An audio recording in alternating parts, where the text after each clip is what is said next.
Pak, saya diet IF, tapi BAB jarang. Itu normalkah, Pak? Nah, baik teman-teman, saya akan bahas ini ya. Jadi setelah menjalankan intermittent fasting, kemudian BAB-nya menjadi jarang, normal atau enggak ya, akan saya bahas. Jangan lupa follow saya dan save videonya. Jadi kalau suatu saat teman-teman muncul pertanyaan lagi, teman-teman tinggal cari video ini di video yang sudah disimpan oleh teman-teman ya. Follow dan di save videonya ya. Oke.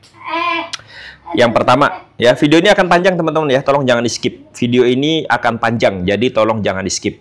Yang pertama adalah teman-teman harus tahu bahwa ketika kita BAB itu artinya kita ngebuang sampah. Ya, artinya kita ngebuang sampah. Kita makan tiap hari ya, semuanya itu nggak diserap tubuh. Jadi kalau kita makan nasi satu piring misalkan, atau makan ikan, atau makan ayam, daging, dan sebagainya, itu nggak semuanya, tidak 100% akan diserap oleh tubuh. Yang diserap oleh tubuh hanya nutrisinya saja. Ya, hanya nutrisinya saja, kemudian ampasnya akan dibuang. Oke, jadi itu ya, mindset pertama adalah BAB itu buang sampah setiap hari ya, itu adalah hasil dari makanan yang kita makan setiap hari. Nah, pertanyaannya adalah ya, kalau misalkan kita setiap hari BAB dan setiap hari ya BAB-nya banyak, berarti kita harus mikir, lah berarti yang saya makan kemarin kebanyakan sampahnya dong ya, begitu. Ya, itu yang pertama.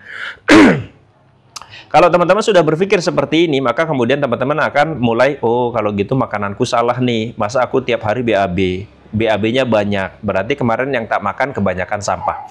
Yang kedua, ya, yang kedua saya pengen bilang bahwa tidak ada penelitian atau jurnal medis manapun yang mengatakan BAB itu harus setiap hari, tidak. Artinya BAB setiap hari, ya berarti banyak sampah yang kita makan setiap hari, makanya BAB-nya setiap hari. BAB 2 hari sekali, ya nggak apa-apa juga, berarti yang kita makan mungkin sedikit, sampahnya juga sedikit, sehingga sampahnya baru dibuang 2 hari sekali. Ada yang BAB-nya 3 hari sekali, ya nggak apa-apa juga. Ada yang BAB-nya 4 hari sekali, ya nggak apa-apa juga. Bahkan menurut saya, BAB seminggu sekali, selama, ingat ya, ada tanda kutipnya. BAB seminggu sekali itu nggak masalah selama kita itu nggak ngerasain apapun. Ya, udah seminggu nih nggak BAB, tapi perut enak, nggak begah, nggak kembung, ya, kemudian malah rata, nggak buncit, nggak gendut, ya itu berarti nggak apa-apa gitu. Jadi jangan berpikir bahwa BAB itu harus setiap hari, enggak ya. Karena tidak ada jurnal medis manapun yang mengatakan BAB itu harus setiap hari, harus ya, enggak. 2 hari sekali nggak apa-apa, 3 hari sekali nggak apa-apa. Ini saya ketika bikin video ini, saya terakhir BAB 2 hari yang lalu. 2 hari yang lalu saya BAB dan hari ini saya belum BAB, santai aja ya. Saya ngerasa perut saya juga nggak ngerasain apa-apa, dan memang dari dulu saya tipe orang yang nggak BAB tiap hari. Itu yang kedua. Jadi ingat ya, kuncinya selama perut tidak merasakan apapun, maka BAB itu nggak harus setiap hari, dan tidak ada jurnal atau medis manapun yang mengatakan BAB setiap hari itu jauh lebih sehat daripada BAB 2 hari sekali. Itu tidak ada. Ya, dan ingat, kalau BAB setiap hari justru dipertanyakan. Kalau BAB setiap hari, BAB-nya banyak, ya berarti yang dimakan kemarin itu kebanyakan sampah. Berarti kita kebanyakan makan sampah, banyakan makan ampas yang tidak bisa diserap oleh tubuh, makanya harus dibuang tiap hari. Nah, itu kan justru, loh kok gini gitu ya. Itu tentang BAB ya.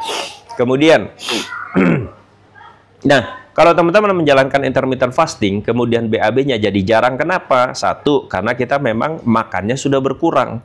Kalau makannya sudah berkurang, berarti ampasnya juga berkurang. Kalau ampasnya berkurang, maka BAB-nya, intensitasnya, volumenya juga pasti berkurang. Ya. Nah, makanya kemudian normal nggak Bang kalau BAB-nya jarang-jarang?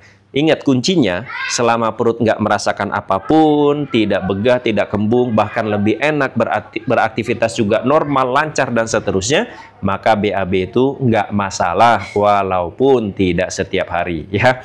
Sekali lagi, yang BAB setiap hari, lalu BAB-nya banyak, berarti harus mikir tuh, berarti kemarin yang dimakan kebanyakan sampahnya. Ya. Begitu kira-kira teman-teman ya.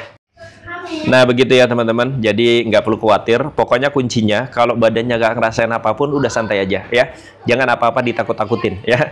Sehat selalu buat semuanya. Jangan lupa follow dan save. Ingat, jangan lupa follow dan save ya. Bye-bye.